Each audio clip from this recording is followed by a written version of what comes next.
Major League Baseball might not love what the Dodgers are planning next because new reports have Los Angeles looking at a KBO star as a potential replacement for high-profile Japanese players like Munetaka Murakami or Kazuma Okamoto. We're breaking down the latest reports right now, so let's get into exactly what's happening here.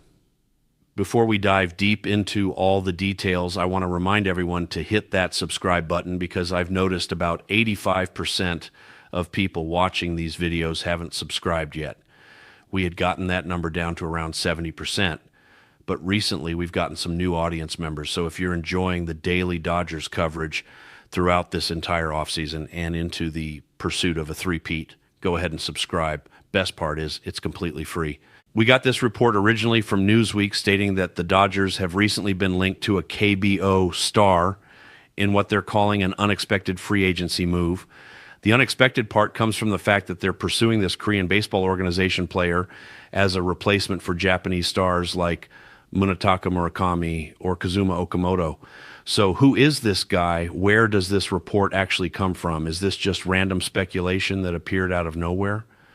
We're going to discuss it and break it down, and I'll tell you right now, this comes from what I would consider a pretty reputable source, including an article that originated inside the actual KBO itself. Let's go to the person who first reported this for the American audience, which, funny enough, was Dodgers Nation.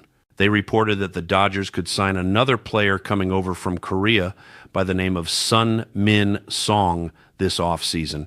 And the report states that Los Angeles would want to get him some repetitions at third base as a potential future solution at that position. This is genuinely an intriguing report, so let's break down a couple different angles here. We'll start with Newsweek's article where Alec Kersebian wrote that per Doug McCain of Dodgers Nation, Los Angeles has surprisingly been linked to a new potential long-term solution at third base in Sun-Min Song of the KBO's Kiwoom Heroes. His parent club posted Song on November 20th, which was about 10 days ago at this point. So why is this becoming a legitimate storyline? Where did Doug McCain get this information? I love Doug's work over at Dodgers Nation, so definitely check them out if you haven't. But there has to be some actual sourcing beyond just his speculation, right? You'd be correct in assuming that. We know Doug, and he's not going to report something without solid backing. Here's what he said in his report. There's a KBO article that was published yesterday suggesting that the Dodgers are interested in signing Korean third baseman Sun-Min Song, and that the Dodgers actually prefer him over Tokyo Yakult Swallows infielder Munetaka Murakami and Yomiuri Giants infielder Kazuma Okamoto, and that he would be their third baseman of the future. Why would the Dodgers need a third baseman of the future? Well, it's because Max Muncy only has a certain amount of productive time remaining. I love Max, and I'm very happy he's back with the club after they picked up his option, but ultimately, by the time the 2026 season ends, he'll be 36 years old. I don't know what the Dodgers' long-term plan is for that position. Obviously, they're working around financial constraints right now, and there will be a new collective bargaining agreement negotiated before the 2027 season, which could potentially lead to labor disruptions or a work stoppage. I don't know if Max is part of the long-term plan unless he's willing to take a smaller contract to stay in Los Angeles, which he very well could do, given his love for the organization. He's an extremely valuable piece, and the Dodgers genuinely like having him around, which is why they immediately accepted his option for the upcoming season. However, from a long-term perspective, they're still actively looking for third base solutions beyond Muncy, which is why names like Munetaka Murakami have come into play along with a bunch of other candidates from across the baseball landscape. Alex Bregman was a name we discussed at various points as well. So why does Sun-Min Song potentially jump ahead of guys like Murakami or Okamoto in the Dodgers' evaluation? Let's start by looking at their respective statistics and batting averages over the past couple seasons in both the KBO and NPB. Beginning with Sun-Min Song, his batting average is what I think draws the Dodgers' interest more than anything Murakami brings to the table. He hit .315 this year, .340 last year, though it was lower before that stretch. He gets on base consistently with a .409 on-base percentage last season. The slugging isn't spectacular, but his OPS has been over 900 in each of the past two seasons, which suggests a very productive offensive player. Now the question becomes, Why would they prefer him over Munetaka Murakami? Well, we've seen the concerning statistics about Murakami countless times at this point. He absolutely cannot hit quality fastballs. Against fastballs over 93 miles per hour, his batting average drops below 100 in some samples, which is genuinely alarming. I think that's a massive red flag because in the major leagues, you're going to see 93 as basically the minimum velocity from most pitchers. I don't care who the pitcher is. If you're throwing slower than 93 consistently, you need to have absolutely insane movement to survive at the big league level. We saw evidence of Murakami's struggles against elite velocity during his World Baseball Classic appearance. Obviously, there will be another WBC in 2026, but going back 3 years ago to 2023, he was not hitting at the same rate he typically produces in the NPB.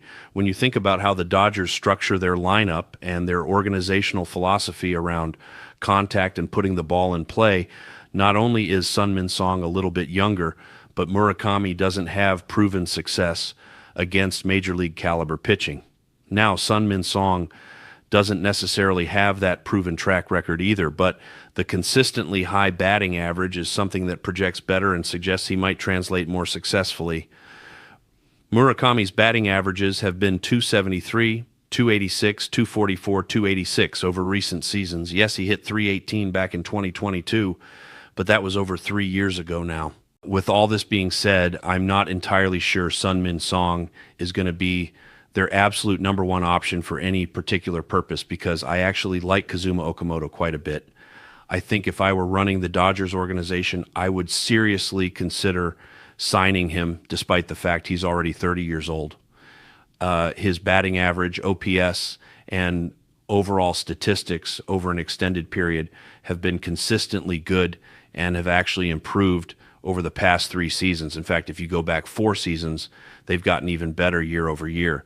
I genuinely think he's one of the superior bats playing in Japan right now. I think he fits the Dodgers organizational philosophy a bit better, especially considering what we've heard from Andrew Friedman about looking for quality short-term options at certain positions. You could sign Okamoto to a 3 or 4 year contract, have him produce for 2 or 3 years after Max Muncy eventually moves on, and then reestablish the third base position with a younger player at that point. However, if Sun-Min Song is actually who they're targeting most aggressively, they could potentially acquire him at a really team-friendly price because this guy kind of appeared seemingly out of nowhere. He got posted on November 20th, and obviously he's going to be playing somewhere in the major leagues most likely this upcoming season, but the Dodgers' specific interest did kind of just materialize out of a random KBO article rather than being something we'd been tracking for months. Ultimately, though, the question becomes who should the Dodgers actually pursue? So I'm asking you the question today. If you're sitting here evaluating Sun-Min Song as a potential acquisition, would you like the Dodgers to sign him? If you would, type S for sign in the comments section. If you're thinking no, you don't want to sign him because you think Murakami is better or Okamoto is superior or maybe he's just not the right fit, then type P for pass. Let me know your thoughts. I personally like Sun-Min Song and think his batting average is genuinely appealing, but I wanted to do some additional research because we know the batting average in last postseason wasn't spectacular for the Los Angeles Dodgers, even though their overall regular season hitting was extremely productive. Their batting average ranked 6th in all of Major League Baseball this past season. Their on-base percentage ranked around 4th. They were a very good offensive team throughout the year. Obviously, you don't need to worry about their slugging or OPS because that was absolutely elite. Yes, their postseason average wasn't great at 233, but that 233 average still ranked them 3rd among all teams in the playoffs. So, in my evaluation, yes, you definitely want guys who can hit for average, but at the same time, you don't want to completely abandon the approach that got you there. Don't fix what isn't broken. Keep pursuing the same types of players you've been targeting. Don't completely forget about batting average and contact ability, though. Sun-Min Song would obviously be a positive addition in that regard, but does he just become another Ha-Seong Kim situation where he's primarily a backup or utility guy? You don't really know how that's going to play out. I think in this scenario, if you're going to pursue somebody from the Japanese leagues, the NPB, the KBO, or wherever, I do think Murakami becomes more attractive depending on how he performs in the World Baseball Classic. I think you could make a stronger argument for him after seeing him against elite competition again, but you probably won't know his true translation until after someone signs him and he's already in the major leagues.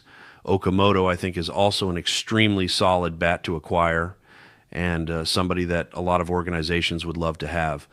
We'll ultimately find out what Andrew Friedman sees and what the Dodgers front office truly believes about these options. It could legitimately be Sun Min's Song, but at the same time, maybe this is just speculation and noise. Maybe he gets signed by somebody else more quickly, and the Dodgers aren't actually viewing him as their long-term solution at third base over Murakami or Okamoto. That's everything we've got for you today. If you made it to the end and you're not yet subscribed, go ahead and hit that subscribe button because it's completely free and you'll get daily Dodgers coverage throughout this entire offseason.